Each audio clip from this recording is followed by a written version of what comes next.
ವಿರೋಧ ಪಕ್ಷಗಳು ಮತ್ತು ಕೆಲ ಮುಸ್ಲಿಂ ಸಂಘಟನೆಗಳ ತೀವ್ರ ವಿರೋಧಕ್ಕೆ ಕಾರಣವಾಗಿ ವಿವಾದದ ಕೇಂದ್ರ ಬಿಂದು ಆಗಿದ್ದ ವಕ್ಫ್ ತಿದ್ದುಪಡಿ ಮಸೂದೆ 2025 ಸಂಸತ್ತಿನ ಎರಡೂ ಸದನಗಳಾದ ರಾಜ್ಯಸಭೆ ಮತ್ತು ಲೋಕಸಭೆಯಲ್ಲಿ ಅಂಗೀಕಾರಗೊಂಡಿವೆ.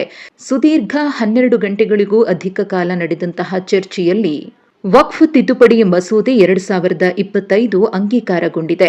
ಲೋಕಸಭೆಯಲ್ಲಿ 288 ಸಂಸದರು ತಿದ್ದುಪಡಿ ಮಸೂದೆಯ ಪರವಾಗಿದ್ದರೆ 232 ಸಂಸದರು ವಿರೋಧವನ್ನು ವ್ಯಕ್ತಪಡಿಸಿದ್ರು. ಇನ್ನು ರಾಜ್ಯಸಭೆಯಲ್ಲಿ 128 ಸದಸ್ಯರು ವಕ್ಫ್ ತಿದ್ದುಪಡಿ ಮಸೂದೆಯ ಪರವಾಗಿದ್ದು 95 ವಿರುದ್ಧವಾಗಿ ಮತ ಪಡೆಯಿತು.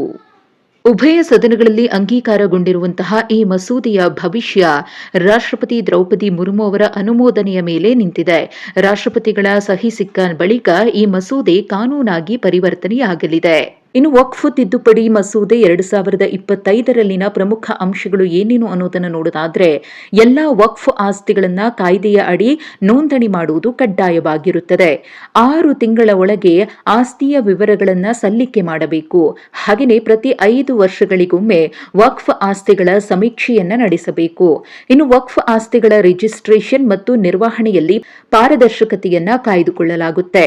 ರಾಜ್ಯ ಸರ್ಕಾರ ರಚಿಸುವಂತಹ ಲೆಕ್ಕ ಪರಿಶೋಧಕರ ಸಮಿತಿಯಿಂದಲೇ ಆಡಿಟಿಂಗ್ ಕೂಡ ನಡೆಯಲಿದೆ. ಸರ್ಕಾರಕ್ಕೆ ವಕ್ಫ್ ಆಸ್ತಿಗಳ ಮೇಲೆ ಹೆಚ್ಚಿನ ನಿಯಂತ್ರಣ ಸಿಗುತ್ತೆ. ಜಿಲ್ಲಾಧಿಕಾರಿಗಳಿಗೆ ಆಸ್ತಿಯ ತನಿಖೆಯ ಅಧಿಕಾರವನ್ನ ನೀಡಲಾಗುತ್ತೆ.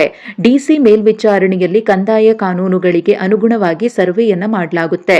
ಜಿಲ್ಲಾಧಿಕಾರಿಗಳ ಮುಖೇನವಾಗಿಯೇ ವಿವಾದಿತ ಆಸ್ತಿಗಳ ಸಮಸ್ಯೆಗೆ ಪರಿಹಾರವನ್ನ ಕಂಡುಕೊಳ್ಳಲಾಗುತ್ತೆ.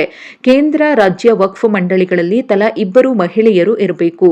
ಮುಸ್ಲಿಮೇತರರಿಗೂ ಕೂಡ ಈ ಮಂಡಳಿಯಲ್ಲಿ ಸದಸ್ಯತ್ವವನ್ನು ಪಡೆಯುವ ಅವಕಾಶವಿದೆ. ಶಿಯಾ, ಸುನ್ನಿ, ಬೊಹ್ರಾ, ಅಘಖಾನಿ ಹಿಂದುಳಿದ ವರ್ಗಕ್ಕೆ ಆದ್ಯತೆಯನ್ನ ವಕ್ಫ್ ಮಸೂದೆ ತಿದ್ದುಪಡಿಯಲ್ಲಿ ನೀಡಲಾಗಿದೆ. ಶಿಕ್ಷಣ, ಆರೋಗ್ಯ, ಧಾರ್ಮಿಕ, ಸಾಮಾಜಿಕ ಕಾರ್ಯಗಳಿಗೆ ಆದಾಯವನ್ನ ಬಳಕೆ ಮಾಡಿಕೊಳ್ಳಲಾಗುತ್ತೆ. ಇಸ್ಲಾಂ ಧರ್ಮ 5 ವರ್ಷ ಪಾಲಿಸಿದ ವ್ಯಕ್ತಿಗೆ ವಕ್ಫ್ ಘೋಷಿಸುವ ಅಧಿಕಾರವಿರುತ್ತೆ. ಇನ್ನು ಲಿಂಗ ತಾರತಮ್ಯವನ್ನ ಸರಿಪಡಿಸುವುದಕ್ಕೆ ಹೊಸ ಬಿಲ್ನಲ್ಲಿ ಆದ್ಯತೆಯನ್ನ ನೀಡಲಾಗಿದೆ. ಆದರೆ ಈ ವಕ್ಫ್ ತಿದ್ದುಪಡಿ ಮಸೂದೆಗೆ ವಿರೋಧ ವ್ಯಕ್ತವಾಗ್ತಾ ಇರುವುದು ಯಾಕೆ ಅನ್ನೋದನ್ನ ನೋಡೋದಾದ್ರೆ, ವಿರೋಧ ಪಕ್ಷಗಳು ಮತ್ತು ಮುಸ್ಲಿಂ ಸಂಘಟನೆಗಳು ಇದಕ್ಕೆ ವಿರೋಧಿಸಿ ಒಂದಷ್ಟು ವಿಚಾರಗಳನ್ನ ಮುನ್ನೆಲೆಗೆ ತಂದಿವೆ. ಅದೇನಪ್ಪಾ ಅಂದ್ರೆ, ಧಾರ್ಮಿಕ ಸ್ವಾತಂತ್ರ್ಯದ ಮೇಲಿನ ದಾಳಿ ಅಂತ ಹೇಳಿ ಮುಸ್ಲಿಂ ಸಂಘಟನೆಗಳು, ವಿಪಕ್ಷಗಳು ಇಲ್ಲಿ ಆರೋಪಿಸುತ್ತಿವೆ. ಈ ಮಸೂದೆಯು ವಕ್ಫ್ ಆಸ್ತಿಗಳನ್ನ ದುರ್ಬಲಗೊಳಿಸುತ್ತೆ, ಸರ್ಕಾರದ ಹಸ್ತಕ್ಷೇಪವನ್ನ ಹೆಚ್ಚು ಮಾಡುತ್ತೆ ಅನ್ನೋದು ಅವರ ಅಭಿಪ್ರಾಯ.